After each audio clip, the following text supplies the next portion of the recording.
Geordie, back to the Premiership tonight. After a break of sorts, would you call it a break?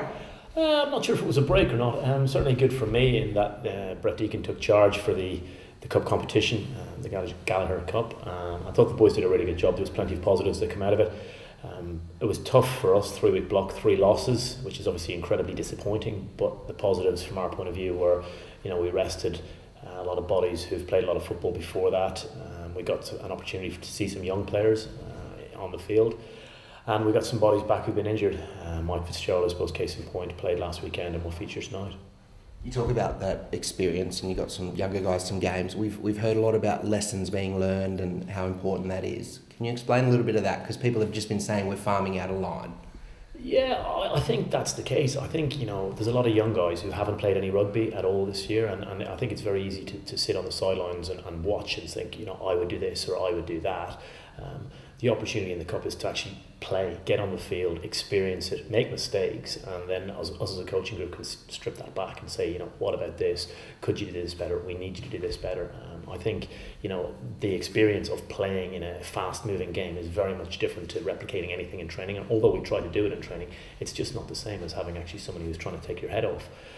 So from that point of view, it's a really, the best way to learn is in games. Now, we could have probably played some stronger teams than that. We could have probably played some of the guys who'd played in the Premiership, but we chose it as an opportunity to see these guys in action and to see what they can bring and to hopefully help them learn and develop and get better.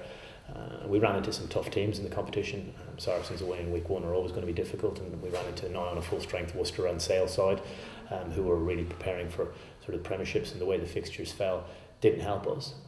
But very fine margins. We lost the game last week to Sale. We should have kicked a goal to win the game, and it was that close.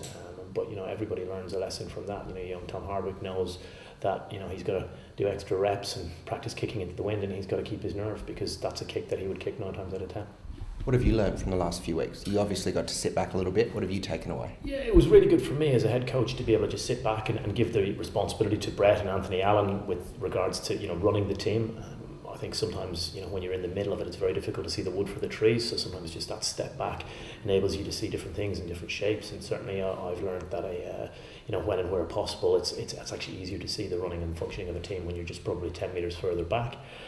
It was great for me as well just to see in general, because I'm working with the backs, sort of the relationship, the way rugby sessions move between the forwards and the backs, and how we can save time both on meetings and how they can sort of gel a little bit better was really good for me. So definitely some points that I've taken out of it as a coach. You wanted to take this 3-week period as well to, I guess, almost take the time you didn't get afforded when you got given the top job. Have you taken some time out to look a little bit further ahead and settle into the role? Yeah, I think so. I think like anything, you always have great ambitions and great aspirations to take the goldfish bowl off your head and breathe a little bit. It's amazing how quickly things come around in this level and in this role. So from my point of view, I think that was the aim. We didn't really have a huge amount of time. There's always seems to be another problem that's thrown in your way and that needs dealing with. But as I said, it's a learning curve, but it's good. Obviously, those younger guys have impressed, and we are missing some names. Some on the wall behind you there with international duty as such. But some young guys tonight will face Gloucester in a side. Are you happy with the team you've got out? Are you confident in this team? Yeah, I think that's the nature of where we're at in this period. A really difficult game tonight, in that Gloucester won't be missing that many, or are not missing that many, and we certainly have got some guys away on international duty, and we've got some injuries. But the cup competition was about getting these guys up to speed and hopefully getting some good performances out of them. So I'm hopeful that these guys can really put in a performance in the Premiership.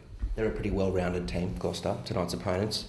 Your thoughts on them? How do we beat them without giving away any secrets? Oh, it's going to be very difficult. I think you look at the strength Gloucester have up front. They've signed very well. They've got a dominant pack. They've got some key bodies behind the scrum as well. So it's going to be tough. We know that they want to run. They want to have a crack. We probably need to do our jobs and really keep it within 1 or 2 scores. And if Gloucester pull away, they're a very difficult side to hunt down. So we need to be in a little bit of an arm wrestle. Finally, Kingsholm is a tough venue to go and play. You played there a few times yourself. What's the key to victory there? You need to be really accurate in all that you do. Gloucester are a high tempo side, and you need to be concentrating for 80 minutes, 90 minutes, whatever the game goes on for. As soon as you switch off, they've got the ability to score on you. So it's something that we really need to do, is stay engaged and focus in the game. It's a hostile atmosphere. It's one of the greatest in world rugby. You know, the shed on the far side will be throwing abuse, and they'll be braying and all sorts. So the guys need to just stay tight, work hard for each other, and hopefully we can come away with some points. Thank you, sir.